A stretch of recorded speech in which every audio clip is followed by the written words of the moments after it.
Welcome to my YouTube channel. ನೋಡಿರಿ, ನಾನು ಬೆಳಗ್ಗೆನೇ ವ್ಲಾಗ್ ಸ್ಟಾರ್ಟ್ ಮಾಡಿದ್ದೀನಿ. ಆಲ್ರೆಡಿ ನಾನು 10 ಗಂಟೆ ಏನೋ ಆಗಿರ್ಬೋದೇನೋ. ನಾಷ್ಟ ಎಲ್ಲ ಆಯಿತು. ನಾಷ್ಟ ಆದಮೇಲೆ ಪಾತ್ರೆ ತೊಳೆಯತ್ತಿದ್ದೆ. ಪಾತ್ರೆ ತೊಳೆದ್ಮೇಲೆ ಸಾಂಬಾರು ಮಾಡಬೇಕಾಗಿತ್ತು.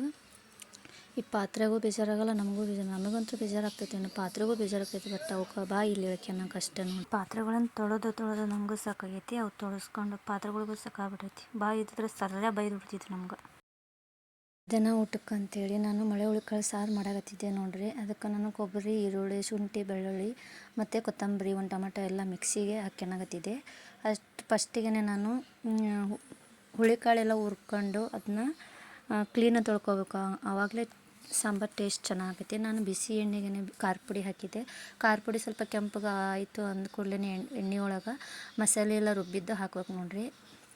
ಮಸಾಲೆ ಎಲ್ಲ ರುಬ್ಬಿದ ಮೇಲೆ ಎಷ್ಟು ಬೇಕೋ ಅಷ್ಟು ಉಪ್ಪು, ಅರಿಶಿನ ಪುಡಿ ಮತ್ತು ನಾವು ಮನೆಯಲ್ಲೇ ಮಾಡಿದ್ದು ಗರಂ ಮಸಾಲಾನ ಹಾಕಕತ್ತೀನಿ. ನೀರು ಬೇಕಾದಷ್ಟು ಹಾಕ್ಕೋಬೋದು. ನಿಮಗೆ ಎಷ್ಟು ನೀರು ಬೇಕಂದ್ರೆ ನೀರಾಗಿ ಮಾಡ್ಕೋಬೋದು. ಸ್ವಲ್ಪ ಮೀಡಿಯಮ್ ಇದ್ದರೆ ಮೀಡಿಯಮ್ ಮಾಡ್ಕೋಬೋದು. ಅಷ್ಟೊತ್ತಿಗೆ ನಾನು ಸ್ಲ್ಯಾಬೆಲ್ಲ ಕ್ಲೀನ್ ಮಾಡ್ಕೊಳಕತ್ತಿದ್ದೆ. ಸ್ಲ್ಯಾಬೆಲ್ಲ ಕ್ಲೀನ್ ಮಾಡ್ಕೊಂಡು ಮತ್ತು ಸಾಯಂಕಾಲಕ್ಕೆ ಒಂದು ಹಾಫ್ ಟೀ ಕುಡಿಯೋಣ ಅಂಥೇಳಿ ಸಕ್ಕರೆ ಚಾಪುಡಿ ಎಲ್ಲ ಹಾಲಿಗೆ ಹಾಕಿ ಮತ್ತೆ ಬಾಂಡೆ ಬಿದ್ದಿದ್ದು ನೋಡಿರಿ. ಎಷ್ಟು ಬಾಂಡೆ ಬಿದ್ದಿದ್ದು ಅಂದ್ರೆ ತಿಕ್ಕಿ ಸಾಕಾಗ್ಬಿಡ್ತೈತಿ. ಅಷ್ಟರೊಳಗೆ ನಾವು ಒಂದು ಸೈಡ್ ಚಾಕ್ ಇಟ್ಕೊಂಡು ಒಂದು ಸೈಡ್ ಬೆಳಗಕತ್ತಿ ಮತ್ತು ಎರಡು ಕೆಲಸ ಆಗ್ಬಿಡ್ತೈತಿ ಅಂಥೇಳಿ ಅಷ್ಟೊತ್ತಿಗೆ ಚಾನೂ ಕುದೀತು ನೋಡಿರಿ. ಎಷ್ಟು ಚಹಾ ನೋಡಿದ್ರೆ ಒಂದೊಂದು ಸಲ ತಲೆ ಮೈಂಡ್ ಫ್ರೆಶ್ ಅನ್ನಿಸ್ತೈತಿ. ಈ ಬೇಸಿಗೆ ಒಳಗೆ ಆ್ಯಕ್ಚುಲಿ ಚಹಾ ಕುಡಿಬೇಕು ಅನ್ಸಂಗಿಲ್ಲ. ಬಟ್ ಒಂದೊಂದು ಸಲ ಯಾವಾಗೂ ಏನೋ ಕುಡಿಯೋದು. ನಾನು ಜಾಸ್ತಿ ಚಹಾ ಕುಡಿಯೋಂಗಿಲ್ಲ. ಇಷ್ಟು ಚಾನು ನಾನು ಒಬ್ಬಕ್ಕೆ ಕುಡಿಯುತ್ತೇನೆ ಅನ್ಕೋಬೇಡ್ರಿ. ಇದ್ರಾಗ ನಾನು ಬೈಟು ಮಾಡ್ಕೊಂಡು ನಾನು ನಮ್ಮ ಮನೆಯವ್ರು ಕುಡಿತೇನೆ ನೋಡಿರಿ. ಇಷ್ಟು ಚಹಾ ಕುಡಿದ್ಬಿಟ್ರೆ ನಾನು ಮತ್ತು ಊಟನೂ ಆಗಂಗಿಲ್ಲ. ನನಗೆ ಗ್ಯಾಸ್ಟ್ರಿಕ್ ಸ್ಟಾರ್ಟ್ ಆಗಿಬಿಡ್ತೈತಿ. ಅಷ್ಟು ನನಗೆ ಹೆಲ್ತಿಗೆ ಅಷ್ಟು ಸರಿನೂ ಅನ್ಸಂಗಿಲ್ಲ ಜಾಸ್ತಿ ಚಹಾ ಕುಡಿದ್ರೆ.